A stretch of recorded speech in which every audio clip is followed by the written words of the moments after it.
यह कहानी है वृंदावन जंगल की। वृंदावन जंगल में एक जालिम शेर रहता था। वह शेर सभी जंगल के जानवरों को एक एक करके खा लेता था। जंगल के जानवर शेर खान से बड़े ही परेशान थे, लेकिन वह कमजोर होने के कारण शेर खान का कुछ नहीं बिगाड़ पाते थे। कुछ जानवर अपने जंगल को छोड़कर चले जाते तो कुछ मजबूरी में वहीं रहते थे। एक दिन जंगल में शेर खान ने एक बच्चे को खा लिया।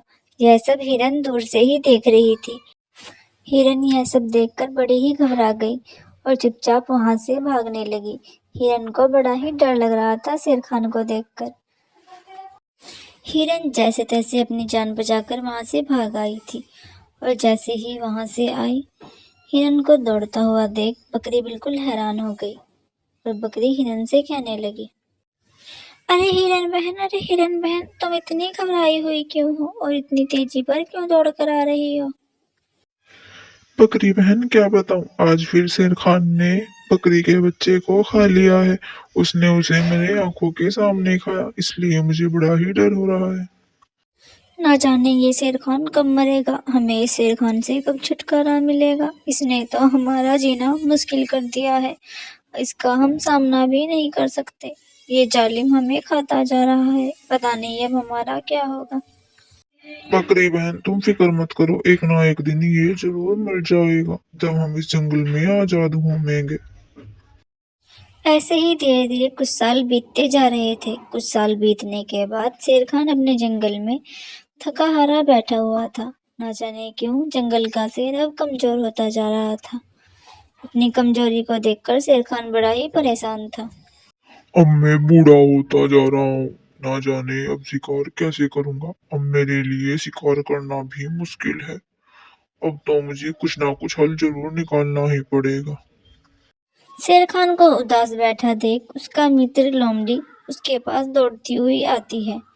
लोमड़ी शेर खान की पहले से ही मित्र थी, क्योंकि लोमड़ी को शेर खान अपना बचा हुआ चारा दे देता था। लोमड़ी उसके पास आकर बोलती है, अरे शेर खान, लगता है तुम बूढ़े हो गए हो। अब तुमसे कोई शिकार नहीं होता, इसीलिए जंगल के छोटे छोटे जानवर भी मुझसे जबान लड़ाने लगे हैं।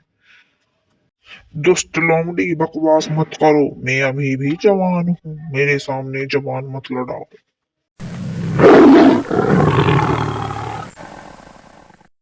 यह देखकर लोमड़ी हंसने लगती है, क्योंकि लोमड़ी के सामने शेर कमजोरी की वजह से 2-3 बार गिर चुका था। तभी कुछ देर बाद वहां एक हिरन भी आ जाती है और हिरन आकर शेर खान से कहने लगती है, शेर खान, माना कि तुम जंगल के राजा हो, लेकिन छोटे जानवरों को ऐसे खाना उचित नहीं। तुमने जंगल के सभी जानवरों को बड़ा ही परेशान किया है। हाँ हिरन, तुम बिल्कुल ठीक कहती हो। इसी कारण आज मैं इतना बीमार और परेशान हूँ, क्योंकि मैंने जंगल के जानवरों को परेशान किया है। आज मेरी हालत ये हो गई कि मुझसे खाना भी नहीं पकाया जा रहा। शेर खान की यह हालत देख लोमड़ी को बड़ा ही तरस आता है और हिरन भी इस पर दया करने लगती है।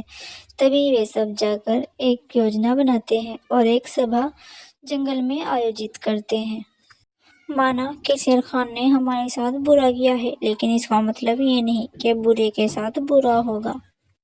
हाँ हाँ, हिरन बिल्कुल ठीक कह रही है। आखिर शेर ही जंगल का राजा रहेगा। इसमें कोई शक नहीं कि जंगल का राजा शेर ही होता है। अब हमें शेर खान की मदद करनी चाहिए। शेर खान, तुम बुरे हो तो कोई बात नहीं, अब से तुम बुजुर्ग हो गए हो, हम तुम्हारी मदद करेंगे। जंगल के जो भी जानवर मरेंगे हम तुम्हारे लिए उन्हें ले आएंगे, लेकिन तुम वादा करो तुम किसी भी जीवित जानवरों को नहीं खाओगे। ठीक है मेरे मित्रों, मैं तुमसे वादा करता हूँ, मैं किसी भी जीवित जानवरों को नहीं खाऊंगा। मैं किसी भी जानवरों को नुकसान नहीं खाऊं पहुंचाऊंगा। ये मेरा वादा है इस जंगल के सभी जानवरों से। इस फैसले से सभी जंगल के जानवर सहमत हो जाते हैं।